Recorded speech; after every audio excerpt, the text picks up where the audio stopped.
Buenas tardes a todos los participantes de la videoconferencia. Vamos a empezar a hablar de estrés y ansiedad en estudiantes de medicina.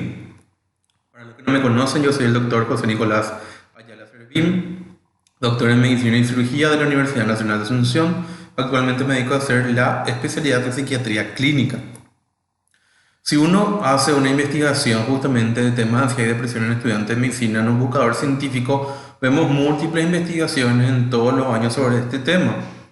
Y justamente para traerle un ejemplo, una investigación reciente llevada a cabo en Colombia, tenemos en cuenta que justamente tenemos enmarcado los resultados, donde los estudiantes de medicina presentan comúnmente un estrés en un 64%, depresión en un 56.2% y la ansiedad en un 48.3%, donde vemos cifras muy elevadas. Y también tenemos que tener en cuenta que la depresión comúnmente se estudia con la ansiedad debido a la caracterización y de repente justamente la similitud en cuanto a la parte clínica.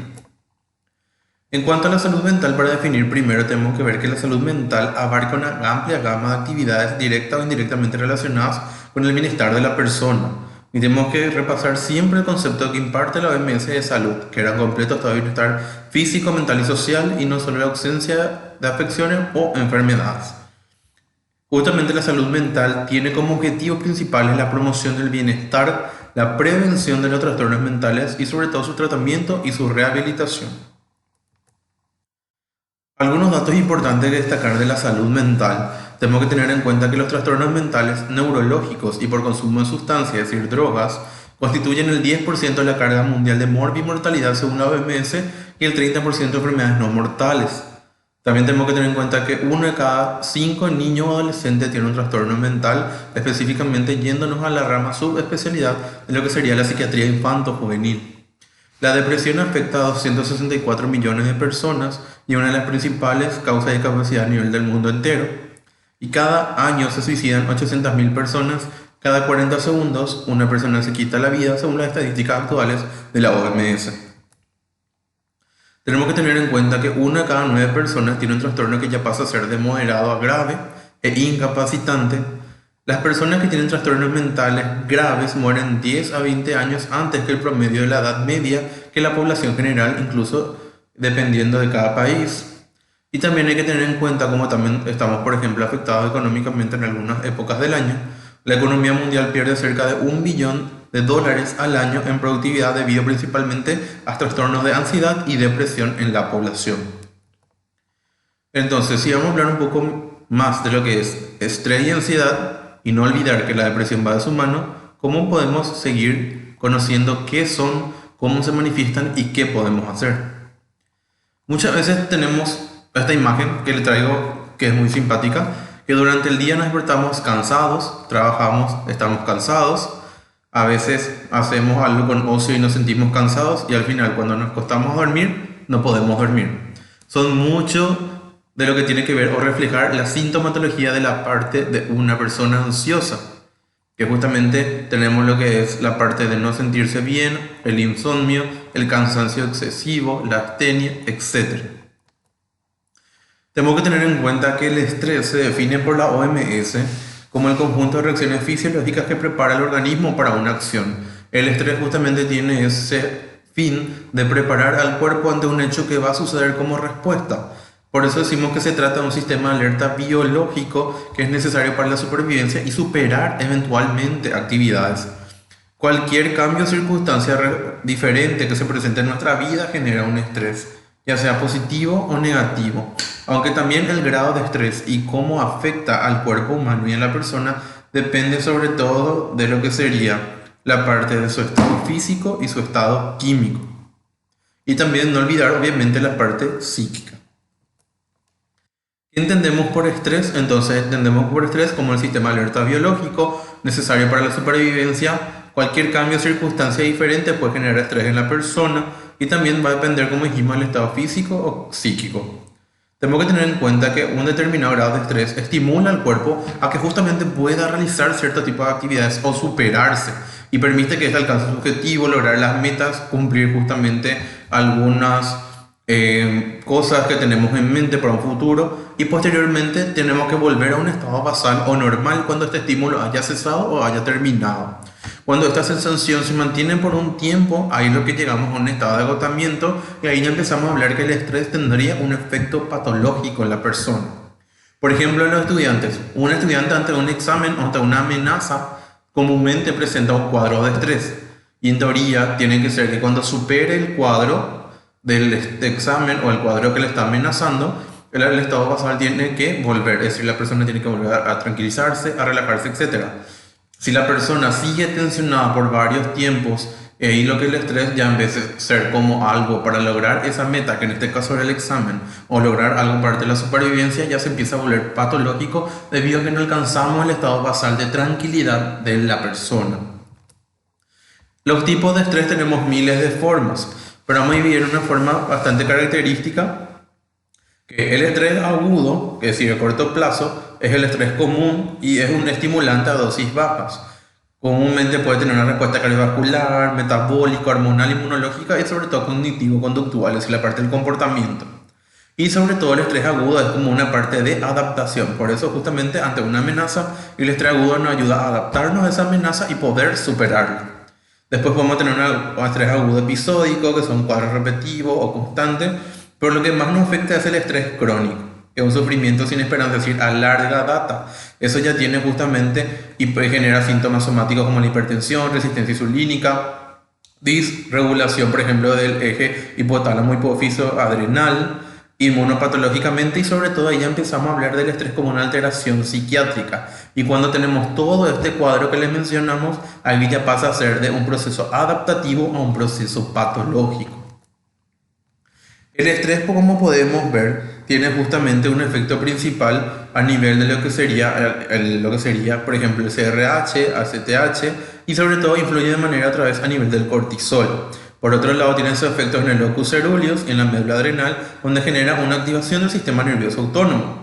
Tanto el sistema nervioso autónomo activado como los niveles de cortisol hacen que tengamos efectos tisulares en el cuerpo que podemos tener como síntomas metabólicos, hormonales, cardiovasculares a nivel del sistema nervioso central e inmunológicos. Estos tipos de reacciones tisulares no son complejas o a corto plazo no son perjudiciales para el cuerpo. Pero ¿qué pasa? Cuando ya pasa de ser un proceso adaptativo a un proceso patológico, ahí ya tenemos que influya justamente en todos estos aparatos y sistemas como un proceso patológico que a su vez te genera una disregulación importante en el cuerpo humano. Tenemos que tener en cuenta que el síndrome general de adaptación al estrés es justamente cuando tenemos un estado de alerta general. Es decir, tenemos como un proceso de adaptación que vamos a ver más adelante. El estrés incluye cambios fisiológicos y conductuales que aumentan sobre todo para la supervivencia. Este proceso donde el cuerpo puede mantener la homeostasis, o sea, el equilibrio, se llama alostasis justamente. Pero muchas veces es perjudicial. Cuando hay una elevación crónica del mediador químico de esta respuesta, es decir, cuando es sostenida la carga de estrés, se llama carga alostática ya. Y esto puede favorecer enfermedades muy comunes. Y sobre todo tener una respuesta posterior en el cuerpo de forma inmunoendocrina. Hay que tener en cuenta que cuando tenemos una agresión o un estímulo externo, es decir, una amenaza, es un estímulo real y nos sometemos justamente a la reacción de la amenaza, es un estrés, para justamente la supervivencia. Pero tenemos dos, el estrés de adaptación que dijimos que es temporal, que se llama alostasis, y que es una respuesta fisiológica adaptativa, es decir, para adaptarnos al proceso de supervivencia. Pero después tenemos el distrés ya es la carga alostática, que es los efectos desfavorables debido a la persistencia inadecuada de la respuesta inicial intensa. ¿Qué quiere decir eso? Que tenemos justamente la persistencia del factor estresante que evita que volvamos al metabolismo basal, al estado basal de la persona, por ende genera justamente ya cargos y lo que sería, sobre todo, afecta en forma desfavorable por la persistencia inadecuada de este factor desencadenante. Una frase importante que le quiero dejar es: el estrés es muchas veces causado por pensar estar aquí, pero queriendo estar allá. Es decir, muchas veces nosotros nos estresamos por pensar muchas cosas en el futuro, qué va a pasar, qué va a suceder, qué pasa si hago esto o lo otro, y muchas veces nos olvidamos del presente y a veces esas preocupaciones excesivas son las causas de estrés más frecuentes que tenemos. Y esto nos ayuda a que justamente tenemos que pensar en vivir cada momento. Tenemos que tener en cuenta que el estrés en realidad es un proceso de interacción entre los eventos de un entorno, es decir, del medio ambiente y nuestras propias respuestas cognitivas, emocionales y físicas. Si el estrés se prolonga o se intensifica con el tiempo, se van a ver afectados la salud, el desempeño académico, la relación personal y las relaciones personales y de pareja. Ahí vemos que justamente una persona decae en todas estas aristas. En general, tenemos a creer que el estrés es consecuencia de circunstancias externas a nosotros, pero como podemos ver, es una mezcla entre factores externos e internos. Hay que tener en cuenta algo importante, que tenemos dos tipos de estrés. Tenemos el estrés positivo y el estrés negativo.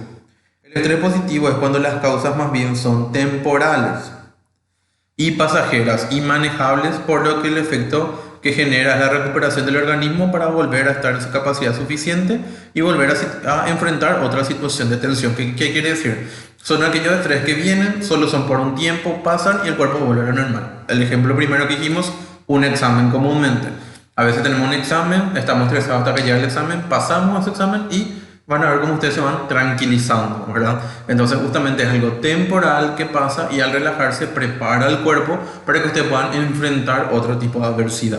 Y también tenemos el estrés negativo. El estrés negativo es ya diferente, es lo contrario. Cuando las causas son más duraderas, prolongadas, son mucho más inmanejables, es decir, la persona no puede manejar bien, por lo que sus efectos conllevan a conflictos e incluso a un trauma. Es decir, cuando persiste la causa por un largo tiempo, entonces la persona ya no puede manejar, o muchas veces no puede cambiar eso, y eso ya genera después conflictos interpersonales, afectación de lo que sería la parte académica e incluso traumas posteriores. El estrés tiene tres fases principales que vamos a estudiar. La primera es la fase de alarma. La fase de alarma ocurre cuando experimentamos una situación como un desafío que exceda nuestro control. Nos prepara para dar una respuesta casi inmediata a la situación que nos presenta, así que en esta fase nos esforzamos y luchamos para recuperar el control. Es decir, la fase de alarma es cuando tenemos ese hecho que viene de repente, nos choca o nos golpea y no sabemos qué hacer, pero buscamos cómo resolver, que comúnmente a más de uno le habrá pasado. Ahí tenemos lo que es la fase de alarma. Cuando en la fase de alarma llegamos a sobrellevar, pasamos a la fase de adaptación, que es como dice, cuando no podemos cambiar la situación que se nos presenta, justamente el organismo que moviliza todos los recursos disponibles para adaptarse a la situación. Esta fase dura más tiempo, pero llega a su límite cuando se agota la energía. Es decir, muchas veces no podemos cambiar algo, entonces el cuerpo intenta adaptarse, pero llega un punto que ese proceso de adaptación consume energía. Muchas veces te van a ver que usted intenta mantener un ritmo y eso consume energía, y justamente ese es el proceso de adaptación. Pero cuando ustedes ya se quedan sin energía, termina el proceso de adaptación y llega justamente a la falta de energía, la fase de agotamiento. La fase de agotamiento, como dice su nombre, de cansancio, que es la tercera fase del estrés, se caracteriza por ejemplo, algunos signos de advertencia, por ejemplo, estados de ansiedad, que terminan bloqueando el funcionamiento de los procesos cognitivos. Es decir, la persona está ansiosa, de repente no puede concentrarse, dificultad para la atención, dificultad, por ejemplo, para estar focalizado, se distrae fácilmente, se olvida las cosas. Después también tenemos algunos signos emocionales como la apatía, la indiferencia, la ansiedad, el miedo, y tenemos los sentimientos de minusvalía como la sensación de inutilidad. Tenemos algunos signos emocionales como depresión, irritabilidad y estar defensivo. Y tenemos la fatiga mental, que es justamente problemas de concentración y pensamiento. También tenemos signos de comportamiento, actuamos diferentes, estamos incluso un poco más irritables. Y también nunca olvidar los signos físicos, que son las conocidas contracturas musculares, dolores a nivel de la columna vertebral, etc. Este justamente, como pueden ver, es el gráfico del proceso de adaptación del estrés.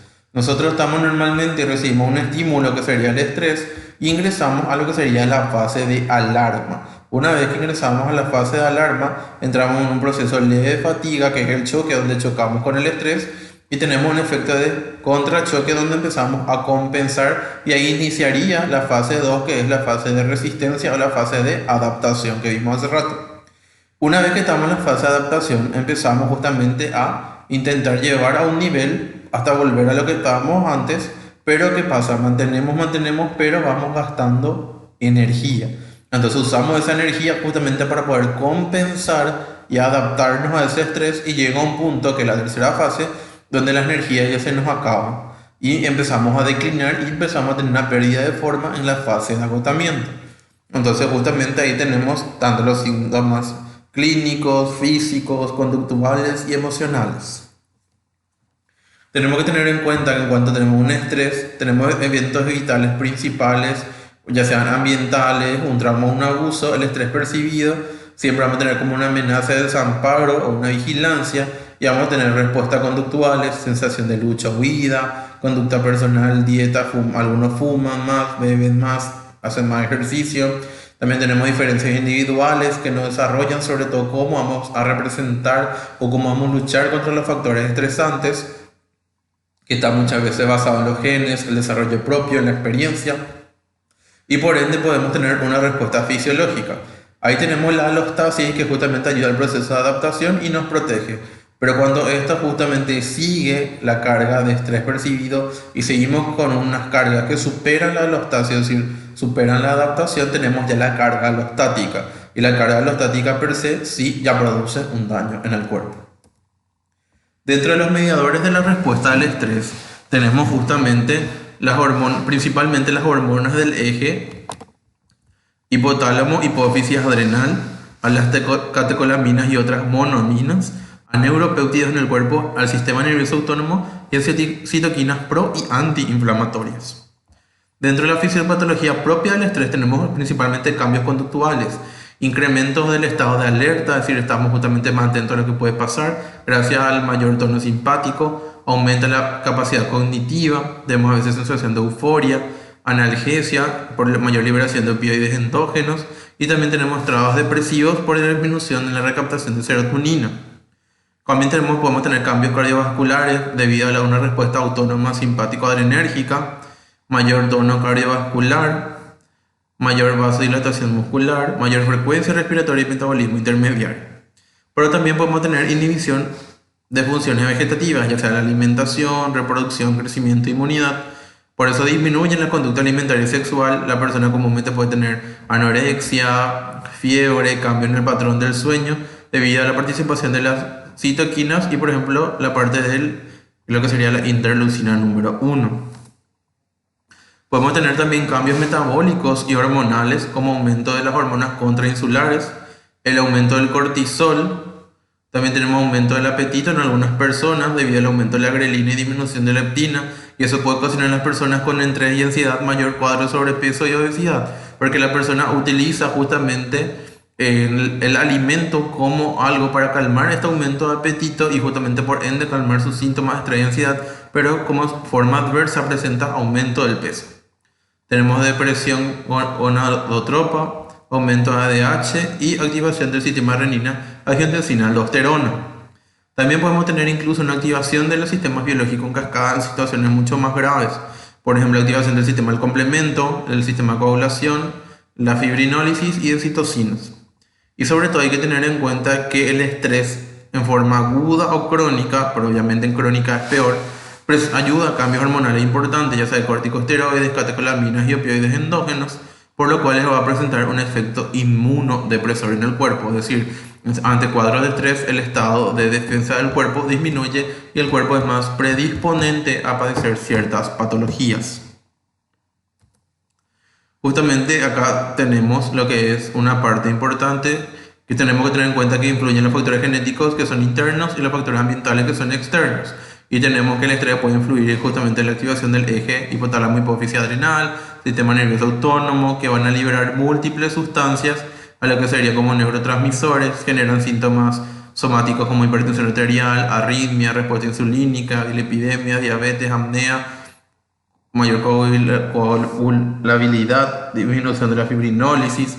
Y como pueden ver en esta parte, por ejemplo, que les estoy mostrando, que es metabólica, puede generar un síndrome metabólico o una mortalidad cardiovascular. Pero para que vean que justamente no solo se comporta como un problema psíquico, sino que esto psíquico puede transportarse y transformarse en algo somático y afectar también la salud física de las personas.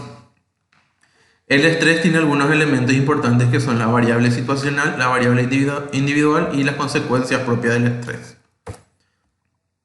Los síntomas vamos a clasificar en 3: psicológicos, que están el nerviosismo, la ansiedad, la irritabilidad, la ira y la depresión.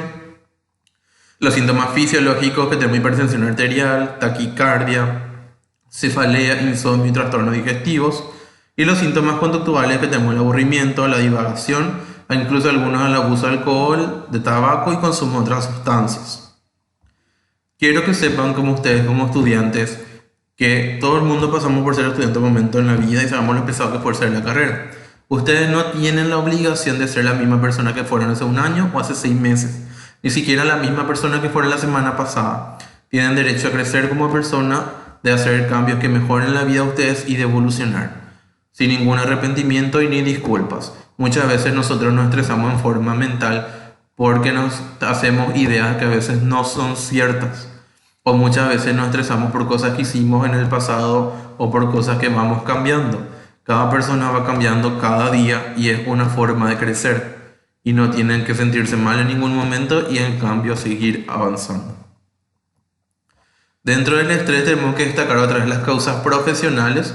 Pueden ser, por ejemplo, el trabajo en sí o la parte académica, las presiones justamente del área donde trabajo o estudio, la mala dirección, la inestabilidad, que por ejemplo mucha gente terminó muy estresada con este tema, las clases virtuales, debido a que no había un parámetro fijo, mucha gente estaba experimentando nuevas o mayores responsabilidades, la ambigüedad en decisiones, que también estuvo pasando por ahora, cambios excesivos, serias contradicciones, actitudes negativas y sobre todo las frustraciones. Causas personales, obviamente vamos a tener conflictos familiares, económicos, también falta de conocimiento, es decir, muchas veces no sabemos dónde acudir, con quién acudir o qué hacer, y también algunas características que son inherentes de la personalidad de cada persona. Y también las causas ambientales, que pueden ser una violencia social, aspectos laborales, los impactos tecnológicos que influyen y el medio ambiente en sí. Algo importante que le quiero dejar también en esta parte como mensaje es que hay que aprender a darle a las personas el mismo valor e importancia que ellos nos dan. Comúnmente nosotros tenemos a hacer algo que es dejar de nosotros, de cuidarnos nosotros mismos para que otras personas estén bien. Y nosotros muchas veces nos sacrificamos por otras personas. Y está bien el hecho de preocuparse por otras personas, pero siempre tienen que darse el valor que ustedes también se merecen e importarse lo que ustedes valen, porque muchas veces nos descuidamos de nosotros mismos para que otras personas estén bien y ahí dejamos que muchas cosas nos puedan influir y afectar. Entonces, si vamos a ayudar a otras personas es súper loable, pero también encargarnos que nosotros estemos sobre todo primero bien antes de hacer eso. Algunas claves importantes para afrontar el estrés: que tenemos que contar con una buena forma física, ser preferente, llevar un ritmo de sueño y descanso adecuados. El sueño es súper importante, no hay nada que reemplace al sueño y tarde o temprano esto te pasa la factura. Tener tiempo de ocio en sus calendarios y trabajos flexibles, aprender algunas técnicas de relajación, ya sean de respiración, meditación, y también fomentar en algunas ocasiones el pensamiento positivo siempre que sea posible. Algunos consejos justamente son consumir una dieta balanceada y saludable, dormir bien, realizar ejercicio en forma regular, limitar el consumo de cafeína con nicotina o otras drogas psicoactivas, aprender a practicar técnicas de relajación, tomar descanso en el trabajo y asegurarse de mantener equilibrio entre las actividades recreativas y responsabilidades. No todo es trabajo en la vida. Está bien que estudien o que trabajen, pero siempre intenten tener un pequeño receso cada tanto y descansar unos segundos. Compartir tiempo con personas de su agrado, buscar realizar actividades de esparcimiento, prepararse para lo mejor que se pueda para los sucesos que pueden ocasionarse, esforzarse por resolver conflictos, fijarse metas realistas a corto, mediano y largo plazo, tratar de ver el cambio como algo positivo y no siempre como algo perjudicial o una amenaza, y pedir ayuda a las amistades familiares y profesionales cuando haga falta. Otros consejos son evitar que la ira se apodere de uno mismo cuando estamos nerviosos o cuando estamos irritables, recurrir a procesos de distracción y buen humor, definir siempre las prioridades. No todo lo que uno hace en la vida es prioridad, definir lo que es prioridad para uno y lo que le va a hacer bien, cambiar los pensamientos negativos por ideas con energía e implementar sobre todo técnicas de respiración y relajación. Dentro de algunas técnicas que tenemos para disminuir el estrés, tenemos la respiración diafragmática, que esta técnica consiste en lograr una respiración profunda, llevando aire por la nariz y expulsando por la boca. Esto se llama ejercicio de respiración. Cuando ustedes están muy estresados, es inhalar por 4 segundos por la nariz, retener un rato el aire y posteriormente exhalar lentamente por la boca. Esto hay que hacer lentamente y con este tiempo que les menciono, porque en caso de que una persona haga estos ejercicios de forma rápida, lo que puede hacer es agitarse y empeorar el cuadro. Tenemos relajación muscular progresiva, sirve para identificar y distinguir las sensaciones de tensión y de relajación profunda, consta en tensar y relajar cada grupo de músculos en el cuerpo progresivamente, iniciando la cabeza hacia los pies. La persona debe estar en una posición cómoda y la tensión debe ser óptima para no causar dolor, es decir, intentar hacer como ver los puntos de tensión e intentar liberarlos, similar a un masaje. La imaginación, que es la capacidad de pensar en imágenes del individuo y consiste en visualizar situaciones agradables donde ustedes mismos pueden elegir el que viene a estimular la imaginación mediante frases dirigidas, o sea, ideas que ustedes tienen. Por ejemplo, la persona puede estar en una posición cómoda y preferentemente con los ojos cerrados o con la mirada centrada en un punto. Y por último tenemos la escritura emocional autorreflexiva, que está encaminada en disminuir lo que sería la inhibición activa, y consiste en pedir al individuo que escriba o hable sistemáticamente de manera continua sobre algún hecho de su vida. Este puede ser antiguo o reciente, que considere el más doloroso de sus recuerdos. Entonces eso le va a ayudar a liberar y a expresarse. Siempre cuando ustedes estén estresados, yo quiero que recuerden esta frase que le pongo para ir finalizando la parte de estrés. Ustedes son fuertes, solamente es un proceso que están pasando, que están cansados. Ahora que entramos a nuestro segundo tema, que es la ansiedad, tenemos que tener en cuenta que la ansiedad es un síndrome frecuente. El 20% de la población general tiene algún trastorno de ansiedad a lo largo de la vida. 25% de los pacientes justamente lo que sería la parte de atención en psiquiatría presenta características clínicas de ansiedad. Justamente una fobia simple es la más prevalente, en un 7,7% de repente. Suele iniciarse en la edad entre los 20 y los 40 años, es casi más frecuente y el doble en mujeres, y sobre todo intervienen mucho los antecedentes familiares, que son estos tres los factores de riesgo principales.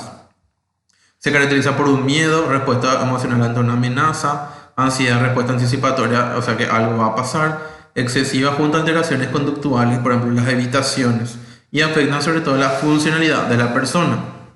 Hay mayor incidencia de enfermedades psicosomáticas y un incremento de comorbilidad con enfermedades médicas. La etiopatogenia y la ansiedad lo vamos a relacionar con tres cosas. Los factores biológicos, familiares, justamente se pueden deber a una alteración neuroquímica en la persona, como la disfunción sistémica GABA, justamente de la parte de lo que sería noradrenalina, y también justamente lo que sería la parte de lo que sería la serotonina, o alteraciones estructurales del sistema límbico a nivel del córtex frontal, tálamo y los ganglios basales. También puede ser por una afectación cognitiva. Las personalidades ansiosas justamente presentan mayor atención a detalles menores y menor capacidad de afrontamiento a dificultad. O factores psicosociales o ambientales como el proceso educativo de la persona, su ambiente familiar y situaciones estresantes.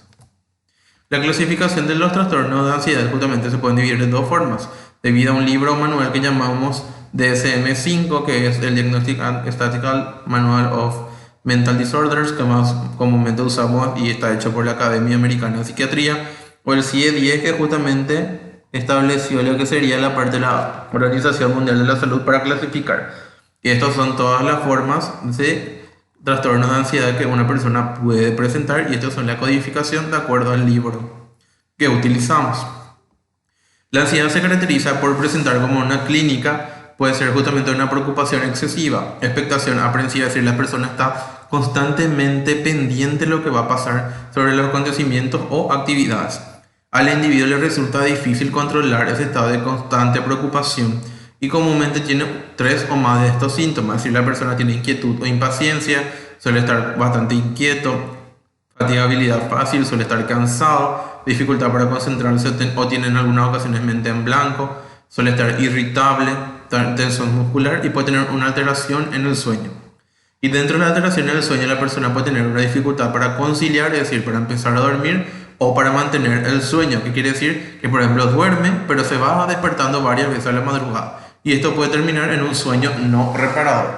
Incluso a veces podemos tener personas que tengan las dos afectaciones, la conciliación del sueño y mantenimiento del sueño. Hay que destacar que la ansiedad o los síntomas físicos de un trastorno de ansiedad tienen que provocar un malestar clínicamente significativo o un deterioro ya sea a nivel social, laboral o otras áreas importantes del individuo, es decir, le tiene que afectar en todas estas áreas que no le permitan justamente estar bien. Estas alteraciones no se deben a efectos fisiológicos directos, ya sea de una sustancia, por ejemplo un fármaco, o otra enfermedad médica, por ejemplo, que pueda acelerar el cuerpo como el hipertiroidismo. Quiero destacar justamente algo que forma parte del espectro de ansiedad, que de repente muchos estudiantes suelen tener, que son las crisis o ataques de pánico. Las crisis o ataques de pánico suelen comenzar en forma súbita, sin advertencia. Pueden aparecer en cualquier momento. Los ataques de pánico tienen muchas variantes, pero los síntomas suelen alcanzar su punto en cuestión de minutos. Es decir, el ataque de pánico empieza los síntomas y se va incrementando la intensidad, pero llega hasta un punto elevado y posteriormente se declina y baja. Después de que el ataque de pánico desaparece, la persona puede sentirse fatigada o exhausta. Los ataques de pánico suelen comprender estos conjuntos de signos y síntomas. Por ejemplo, una sensación de peligro o fatalidad inminente. Los pacientes dicen que tienen sensación de que algo les va a pasar o de que se van a morir. Miedo a perder el control a la muerte, taquicardia y palpitaciones, sudor, temblor o sacudidas, falta de aliento o presión en la garganta, escalofríos, sofocos, náuseas, calambres abdominales, dolor en el pecho y de cabeza, mareos, sensación de desvanecimiento o desmayos, sensación de entumecimiento u hormigueo, y puede tener incluso sentimiento de irrealidad o desconexión de la persona. Hay que tener en cuenta que para la ansiedad, el tratamiento de la ansiedad debe estar basado justamente en los principios de una buena práctica, evitando tanto la biologización de los problemas psíquicos como la psiquiatrización o psicologización del sufrimiento mental, generando autonomía y satisfacción en los pacientes y profesionales. Es decir, tenemos que tener en cuenta que podemos dividir justamente la parte psicológica o psiquiatra, no siempre las dos cosas, y voy a explicar el por qué. No siempre son necesarias incluso intervenciones psicoterapéuticas o farmacológicas. Algunas recomendaciones generales para la ansiedad tenemos que tener en cuenta: recordar que no estamos ante un peligro fuerte ni tan grave, que no va a suceder nada peor, que va a pasar. No permitir que el pánico aumente con otros pensamientos atemorizadores. Intentar calmarse y relajarse poco a poco. Practicar una respiración lenta y relajada. Esperar y dejar tiempo al miedo que pase. Pensar que en el avance que ha hecho hasta ahora cada persona, lo que han conseguido ustedes, a pesar de todas las dificultades que hayan pasado por la vida. Pensar en lo satisfecho que estará cuando ustedes consigan las metas que quieren. Cuando empiece a sentirse mejor y esté dispuesto a continuar, comience de forma tranquila y relajada. No hacer otra vez las cosas en forma apurada. E intentar distraerse, aunque el nerviosismo ha bajado, hablar con alguien o dar un paseo. Muchas personas con estas ideas, recomendaciones, ya pueden ir bajando sus niveles de ansiedad y tranquilizándose sin acceder a lo que sería una psicoterapia o una respuesta farmacológica. Hay que tener en cuenta, cuanto más aprendemos a manejar nuestro miedo, más nos sentiremos libres. ¿Cómo pueden ayudarnos nuestros familiares o amigos, o cómo nosotros podemos ayudar a nuestros conocidos que tienen ansiedad de repente? No trivializando sobre lo que está ocurriendo y hacer que la persona se sienta comprendida, es decir, no dejar como que algo sin importancia, que no sirve o algo que no vale la pena. Todo para cada persona tiene un significado. Escuchar sin ser críticos, evitar el vamos si eso no es nada. Es decir, mucha gente dice, no, ya te va a pasar, no tiene nada que ver, algo pasajero. No, para cada persona le afecta diferente y tenemos que intentar ayudar sin criticar. Acompañar al centro de salud si es necesario, informar sobre el tipo de tratamiento que está siguiendo, observar y prestar atención en cambios de comportamiento en una persona, es decir, si se está comportando diferente. Animarle justamente a la realización de actividades que puedan ayudar a distraerle, que puedan ser agradables o placenteras. Apoyarle a enfrentar sus miedos, siempre de mutuo acuerdo y sin presión, y ayudarle a obtener información complementaria y útil sobre la ansiedad. El tratamiento de la ansiedad dividimos en dos ejes, no farmacológico y farmacológico. Dentro del no farmacológico entra la psicoterapia, que es la terapia con el psicólogo. Con esta charla quiero romper ese tabú, es súper importante la psicoterapia. En otros países todas las personas comúnmente se van cada 15, una vez al mes, al psicólogo a hacer psicoterapia, y hacen como un proceso de relajación. Lastimosamente en Paraguay no tenemos esa cultura. Entonces por eso comúnmente cuando llega la persona ya llega desencadenando el problema y ya llega tarde. Pero si ustedes tienen la posibilidad de consultar una vez al mes o cada tanto a un psicólogo o a un psiquiatra para solamente contención, por ejemplo evacuar dudas, ayudar que le ayuden a orientar sobre sus problemas, etcétera, háganlo. Incluso ahora con el episodio de la cuarentena hay psiquiatras y psicólogos que atienden por las diversas aplicaciones de videollamadas donde pueden hacer sesiones a través de esas y también tener una atención así y cuidar su salud mental. Volviendo al tema específicamente, tenemos la parte no farmacológica, que es la psicoterapia. La más indicada para tratar pacientes con ansiedad o hacer o recomendada es la terapia cognitivo-conductual. Ayuda con ejercicios musculares, entrenamientos respiratorios, exposición en vivo y diferida, terapia psicodinámica y autoayuda. Y lo farmacológico, que no vamos a entrar en muchos detalles, utilizamos los antidepresivos, específicamente los EARS, como la sertralina o la venlafaxina, y también las benzodiazepinas. Pero ojo, las benzodiazepinas hay que entender, porque las benzodiazepinas, como dice acá, solo usamos en crisis agudas. ¿Por qué? Porque las benzodiazepinas tienen dependencia. Cuando un paciente tiene una crisis de pánico, una crisis de ansiedad muy grave, se usa en forma aguda. Eso posteriormente hay que ir sacando y hay que saber también cómo sacar. Tiene su parte clínica, que por ejemplo es 25% de la dosis a la semana nomás.